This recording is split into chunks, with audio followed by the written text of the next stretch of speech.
ACCA has done a lot of research, a lot of global surveys around ethics and how things are changing, and also the role of the profession. The accountancy profession plays a very key role when it comes to governments, policymakers. It's a super connector. For me, it's not only the accounting professions need to be on the ethical platform. Everybody in the whole system has to be on the platform. They are emphasizing trust to be strengthened by ethics, because ethics is the one which will harmonize everybody together and direct them into the same direction. So it's a system that needs to change. So the system has built in such a way over so many years where ethics was never given priority, and ethics was definitely the last thing on everybody's mind.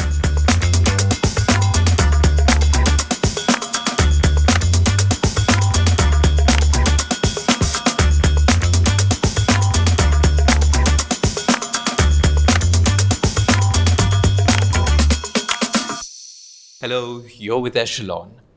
We're discussing the frontiers of ethical practice in the finance profession today. And Sri Lanka's current economic situation suggests that, more and wider application of better ethics may be part of the solution for Sri Lanka's emergence out of the current crisis. But today's panel is going to focus on the finance profession and a little bit wider, and we certainly can talk about Sri Lanka's context too. So let me introduce the panel to you. We have Praveen Ruberu, who's a principal at EY Sri Lanka. We have Buddhi Pathiraja, who is an associate director at BDO Consulting. And we have Dinusha Weerawardane, who's head of subject of Accounting and Finance at the University of West London. Dinusha is also an ACCA Global Council member. Welcome. Okay, let's start here, and let me start with you, Buddhi. In the work that you're doing, what are in your opinion, the emerging frontiers of ethical practice, particularly in the finance profession? You're a consultant, you're an accountant, you're a consultant. What are those emerging frontiers where you're finding, it's never black or white, right? You just got to figure this out. Thank you, Shamindra. So if I may start, several centuries ago, a shake of a hand was a sign of ethical behavior. When somebody said, I'll keep my word on it, they did. But unfortunately, over the years, that has just simply vanished. And so each profession, lawyers, doctors, everybody has started introducing these code of ethics, ethical behavior, rules and regulations to follow a certain protocol. So I believe the challenge comes from each individual. How human has evolved over the years and has started paying less attention to the fundamentals of life, how society moves forward. So I would say the biggest challenge and the fundamentals or the block that we face in professional life is the fact that people have changed their thoughts. So maybe by going forward to get more money for revenue, or maybe business, or just to simply win awards and be the best. So people have forgotten their ethical needs. So that, I would say, is a big challenge, Shamindra. So business and industry isn't what it used to be. If you take a contract that's like 1,000 pages thick, there is no way you can do a handshake on this, because what do you mean by that, right? I suppose the context we're in requires there be a recognition of the complexity and a formal approach to it. Exactly. Because we have so many new acts coming in, so many new regulations. So we recently had the Anti-Money Laundering Act coming into Sri Lanka. Then we have so many new clauses coming into now. When we look at our profession, each of these acts have clauses being embedded to our work life, our letter of engagements, and the way we have to work. And then we have to also think about how, checking whether we have confidentiality breaches get into some assignments. So why does that come in? Because each of us has forgotten. The way the society evolves, as you said, each document becomes larger and larger, because we have to think of new things that people are finding loopholes. So to cover all that. So that is the challenge. Sure. And let me bring you in, Praveen, again, a career finance professional with EY Sri Lanka. From where you stand, what do you think are the frontiers of ethical practices in the work that you do at EY Sri Lanka? Thank you, Shamindra. being in the industry of accounting and finance, if I have to say that professionalism and ethics are the two cornerstones of the industry of the accounting profession, I mean that's the fact. Just touching on ethics, what we as accounting professionals, what we embed on ethics is mainly confidentiality and ensuring that there is no conflict of interest. But when you consider those aspects, and Buddhi says it's not anymore a handshake, and also the agreements and the way we do work has elaborated drastically. And it elaborated in today's context where all economies, not only the Sri Lankan economy, all economies are stretched and stressed. And also those economies are embedded in an environment, dynamic environment of digitalization, the complexity of doing work in an environment which is exposed, which was not closed door like those days. So in an environment like that, and as we push for different performance indications, ethical gaps do take place. So when these ethical gaps do take place, it has evolved from those days to now in different form. So the ethical gaps are now embedding into areas of conflict, and where the stakeholders who are looking at these performance are overlooked or neglected. They seems to be like they have not been considered. And also various acts are coming into play. So Sri Lanka is now embedding to the Data Protection Act, things like that. So those are things that we as accounting professions need to ensure when we do work. So it's not an easy task anymore, because if you take any firm, multinational or not, have so many areas that we need to look at before engaging with clients. So that has become a challenge to us. At the same time, it is a fact in the industry they are taking serious. But yet again, there are gaps that keeps on evolving with technology. Sure. Dinusha, you bring a wholly different context to this discussion. I think in one sense, professionally, you are an educator. You also right now happen to be sitting on the ACCA's Global Council, so you have that big picture view of what ACCA is seeing. If you sort of bring to talk about the frontiers of ethical practice, either in your industry, which is education, or how ACCA is seeing this bigger picture, what are your opening thoughts here? Yeah, thanks, Shamindra. So, ACCA has done a lot of research, a lot of global surveys around, ethics and how things are changing, and also what the profession, the role of the profession. And they've actually identified 7 core priorities for the profession, everything from transforming the public sector to strengthening ethics, driving sustainable business, supporting entrepreneurial growth, building more resilient economies, and also looking at developing the talent for tomorrow. The accountancy profession basically plays a very key role when it comes to all of what I just mentioned, including supporting governments, policymakers. It's a super connector, which basically brings together regulators, partners, global donor organizations. When it comes to some of the new frontiers or challenges, it's ethics and AI, because obviously technology is advancing very rapidly, and now, as of the recent past, there have been lots of new tools like ChatGPT, for example, but lots of similar platforms by various companies. And particularly in the higher education sector, ChatGPT is obviously becoming a very big problem. It can be used in a positive way, where people can actually develop their writing skills and use it to improve structures and things like that. But unfortunately, it is sometimes being misused, and that is an ethical challenge. And I think it's not just higher education as well. Even in the corporate world, things like confidentiality becomes an issue when people sort of feed in very sensitive client information into tools like that, and then all of that information is just all over the internet. And I think both Buddhi and Praveen will say that becomes a very big issue, because it's breach of client confidentiality. It's now breach of GDPR. So that's one of the big challenges that we are facing. Just to get a quick sense, Praveen, does your organization have a AI policy or a? Yes, we do. We do have AI policy coming from global itself. and we have the trainings and all of that. But ChatGPT is something new, and the way that they are dealing with it, it's still in initial way, but they do have their global policies and all of that. But in terms of when you look at accounting or if you look at auditing, those two areas, I mean, into advisory, it might be different. Advisory is you look at the numbers and you articulate the numbers and you do a projection or something like that. But in assurance, where you give audit report or you do accounting report, the AI does not come into play in big context because it's the real actual numbers which needs to be audited and assured.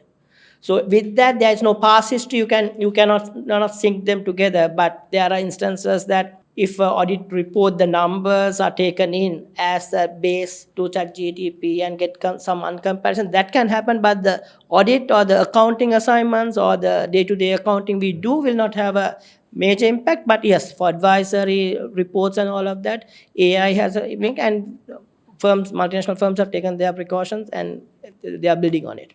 Buddhi, if I can bring you in, you are in the consulting side of the business, not so much the audit or what we call accounting or audit side of the business, right?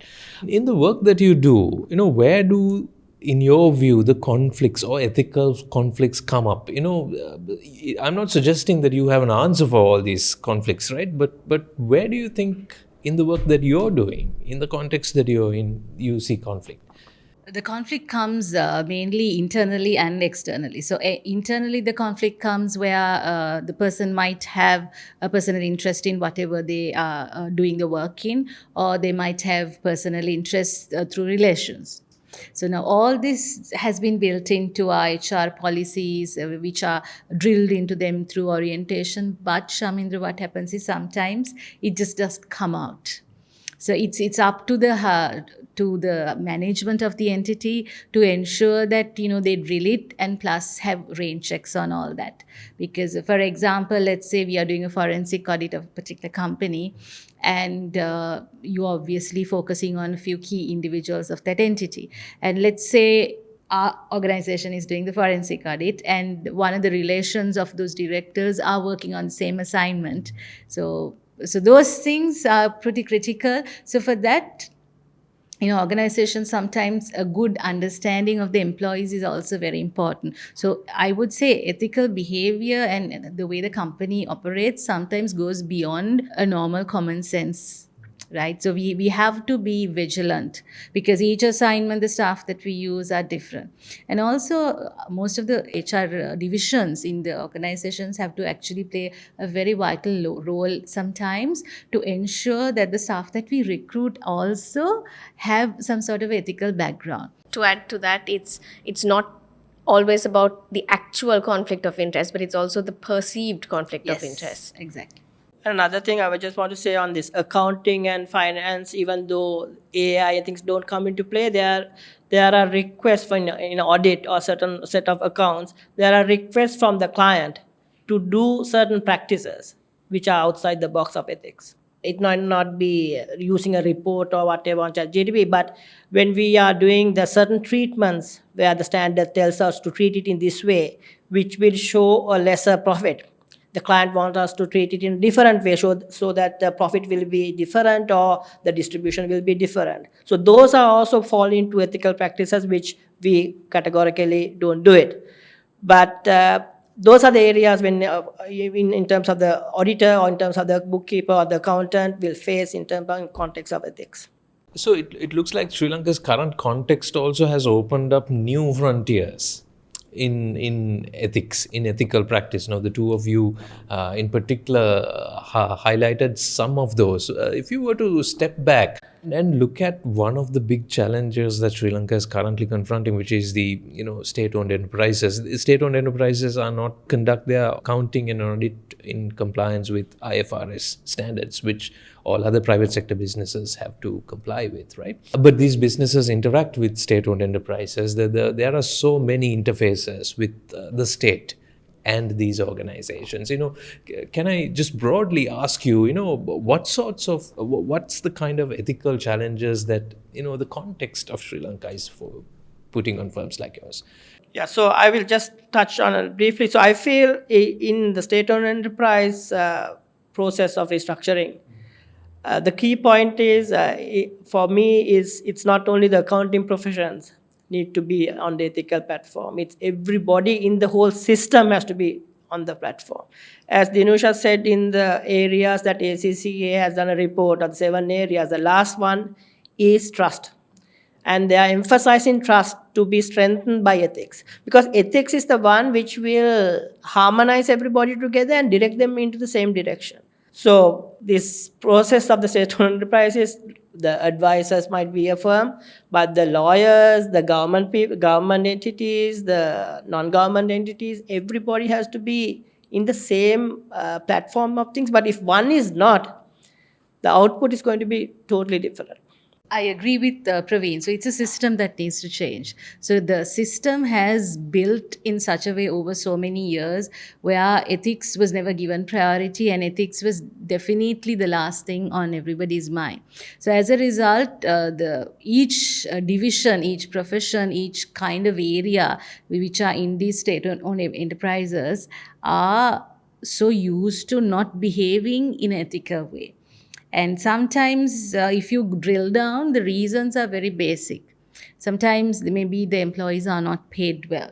Sometimes there are no rule books, or the rule books are very old. So it might relate to even the time the Britishers were here, so which is completely impractical. For example, saying, okay, your traveling allowance might be like, say, 2,000, 3,000 rupees, and those acts have not changed. So then you can't really expect people to benefit from those. Last point, Shaminda, I think in regards to this question, I would say is how the decision-making process in these organizations also take a very long time. Sometimes it's not a couple of months, it's a couple of years. So then people try to find shortcuts. So then the unethical behavior starts just to get things done. And that would be the very reason right now we don't have that much of time. We don't have years and years to do this. So our emphasis on ethics has to be paramount, because even though the restructuring which have considered some years back, they had the time to just change over time. But right now we don't have that. We are on a very short span of life to get this done. So I suppose it's incumbent on those leading the country and leading the restructuring of SOEs to sort of put ethical practice right at the heart of this. But it's whole also process. like the new talent. So it's also like our responsibility when we are developing, the future talent for tomorrow to make sure that they are very well versed in what's ethical and what's not, so that then when they go into organizations, that cycle breaks, and then they are then in turn able to enforce it down to future generations after them. So you are, Dinusha, in the education sector, you work in the UK, and you possibly interact with a lot of young people. The future of the finance profession you possibly interact with every day, right? How does one get about instilling the fundamentals? These are almost the core values of conducting oneself, of doing good business, right? Ethics would be really at the core. How do you get about? That's a good question. So I think there's no one way to get it in. So obviously, things are built into the curriculum, and then whenever studies is either accredited by a professional organization like ACCA, for example, then you have that code of ethics that is also that binds their sort of professional behavior. So it's about constantly reminding them, and also sort of showing them the consequences for not just for them personally, but the knock-on impact it could have on so many other things. And then we even go to the extent of bringing in industry professionals from practice, so that they can actually tell, look, these are the things that happen sometimes, and this is what. So it's sort of a multifaceted way of driving it in. If you step back towards the larger context, at ACCA council level, how do you view such core issues currently? What are the frontiers? What are the changes that you think, an organization such as ACCA can, actions they can take to shape issues?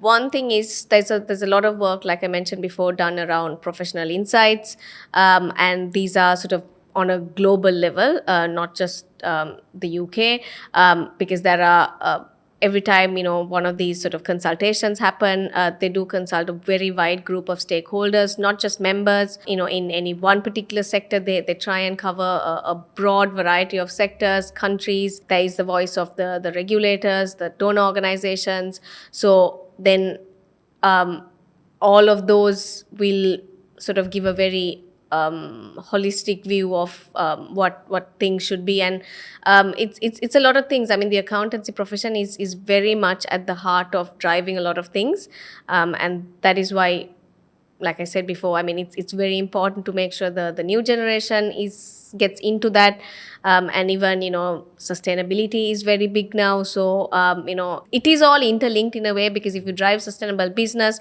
that helps build resilient economies, and then again that would play a bit of a role in sort of improving the public trust in the profession. So it's very much interconnected. Sure. So I'll ask each of you to take a minute and put any final thoughts on the table to this conversation. Can I start with you, Buddhi? We're talking about the frontiers of ethics. What are your final thoughts here? So final thoughts, I would like to say, Shaminder, that we have brought in sustainability, as Dinusha mentioned, and these code of ethics. And now we moved a step forward, we are focusing on ESG. So all this again drills down to the fact that we are forgetting our basics. So as again, Dinusha highlighted, if we train the new blood, whoever is coming in each profession, right? I think we could think of a better Sri Lanka, where we would have each company, each entity, each organization working towards a better community, so that better community can give into development in professional areas, in economy, as well as the entire country moving forward. Right. And Praveen, your thoughts? So I think it's all cleared off, so I'm left with very few thoughts. But if I'm to drill it down, being in the industry with my exposure, I think what Dinusha said is something that I also want to touch. Ensuring the individual is having the due care of ethics, in terms of having, when you say ethics, the individual needs to be, in our profession, individual needs to be well aware of the current laws of the game, and also they need to have the integrity in themselves. So that is the pivotal point that will move into all other industries. But ensuring the talent, or ensuring the professionals who is executing this, or who are the gatekeepers of ethics. For a simple example, the ethics that I learned when I did exams is not the same ethics that I'm doing it now. So we as professionals need to be updated on that as well and be current. Dinusha, final thoughts? I mean, ethics, public trust, obviously it's at the core of the remit of the profession, and I'm very confident that the accountancy profession will continue to adopt the highest ethical standards to promote responsible business. So it's just a matter of just making sure it's not just the accountancy profession who does this, but it's everybody. That's a great note to finish on. Dinusha Weerawardane, Buddhi Pathiraja, and Praveen Ruberu, thank you for joining this discussion. Thank you. Thank you.